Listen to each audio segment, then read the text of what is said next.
कागज के टुकड़े। यह कहानी महिलाओं को प्रेरित करने वाली है।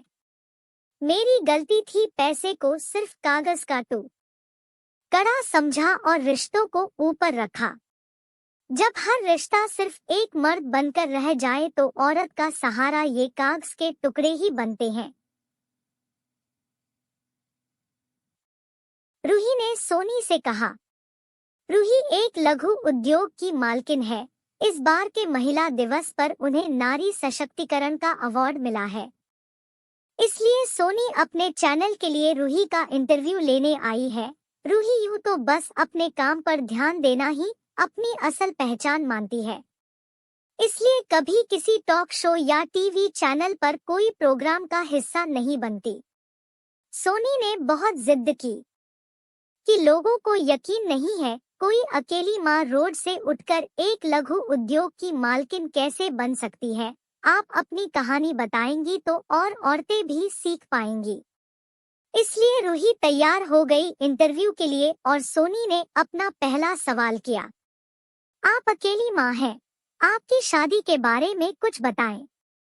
रूही, अकेली माँ होना कोई गुनाह तो नहीं।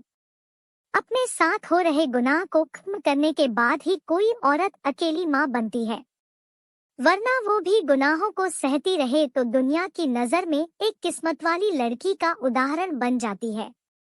सोनी, क्या तलाक के बाद आपके पिता या भाई ने आपका साथ नहीं दिया? रूही, एक पिता बेटी को ये सीख देकर घर से विदा करता है कि डोली यहाँ से और अर्थी ससुराल से जानी चाहिए बेटा। तभी तो लोग मुझे कहेंगे कि तुमने लड़की की परवरिश अच्छी की है। इसमें भी अगर लड़की अपनी ही मर्जी से किसी से शादी कर ले तो और भी मुसीबत। फिर तो उसे छोड़ दिया जाता है किस्मत वक्त के हाथों। कोई उसका साथ देने आगे नहीं आता। सोनी, आपने खुद को और अपने बच्चे को कैसे संभाला? रूही, मैं शादी से पहले भी जॉब करती थी। वो पैसा मैंने अपने बच्चे की जरूरतों पर खर्च किया। जब पति को जरूरत होती थी उसे भी दिया, पर आखिर में जब बच्चे को वक्त देने के लिए जॉब छोड़ दी तो किस्मत ने भी रुख बदल लिया। पति को भी बोझ लगने लग गई। चंद कागज के टुकड़े एक 6 साल के रिश्ते पर भारी पड़ गए। इसलिए उन कागज के टुकड़ों का सहारा लेकर ही खुद को और अपने बच्चे को संभाला। सोनी, आपके पास तो कोई रहने की जगह भी नहीं थी, फिर कैसे सब संभाला और यहाँ तक पहुँची? रूही, सच कहूँ तो पहले किराए की छत का सहारा लिया। जो भी पैसे बचाए थे उनसे घर पर ही छोटा सा काम शुरू किया। बच्चों को ट्यूशन पढ़ाया। फिर सरकार की योजना से लोन लेकर अपने काम को थोड़ा और बढ़ाया। अगर मैं कहूँ मेरा सफर आसान रहा तो ये एक झूठ होगा। ऐसा भी वक्त आया कि मैं बीमार हूँ और कोई पानी देने वाला भी पास नहीं था।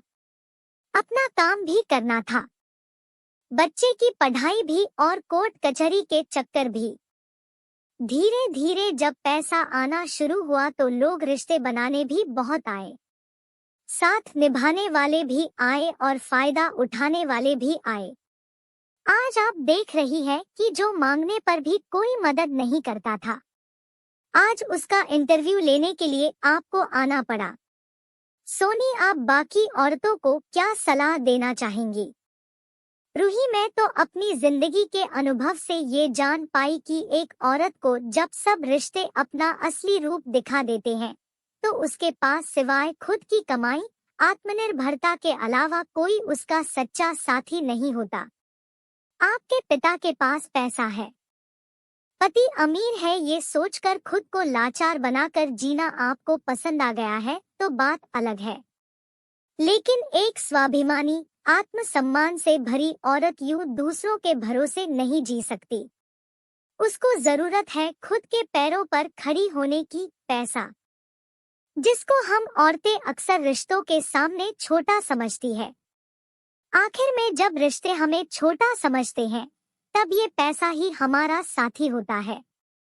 मैंने गलती की थी, पैसे का महत्व नहीं समझा और उसे यूं ही बिना सोचे सब में बांट दिया। खर्च कर दिया। वही कागज के टुकड़े जिनको अपना समझा, उन्होंने ही अच्छे अच्छे रिश्तों की हकीकत सामने रखी तो वो टुकड़े आदमी से भी बढ़कर साथी बने। इसलिए मैं तो सबको यही कहूंगी कि अपनी जिंदगी में खुद की पहचान और खुद की कमाई जरूर रखें। वक्त, किस्मत, रिश्ते सब कब बदल जाएं कोई भरोसा नहीं। सोनी, बहुत बहुत शुक्रिया आपका। मुझे उम्मीद है हम औरतें ये जान पाएंगी कि हम जो पति बच्चे को अपनी दुनिया समझकर जिंदगी गुजार देती है, उन्हें अगर जिंदगी को जीना है तो खुद के पैरों पर खड़ा होना ही पड़ेगा। ये कहकर सोनी ने रूही से विदा ली। दोस्तों, रिश्ते जरूरी है, पर जब रिश्ते भी साथ छोड़ दे तो खुद को खड़ा रखने के लिए अपने पैरों पर खड़ा होना बहुत जरूरी है। इसलिए खुद को हमेशा मजबूत रखें। आशा है कि आपको हमारी ये कहानी पसंद आई होगी। अगर आपको हमारी ये कहानी पसंद आई तो कृपया कमेंट बॉक्स में जरूर बताएं कि कैसी लगी हमारी ये कहानी, और हमारे चैनल को लाइक और सब्सक्राइब करना ना भूलें। धन्यवाद।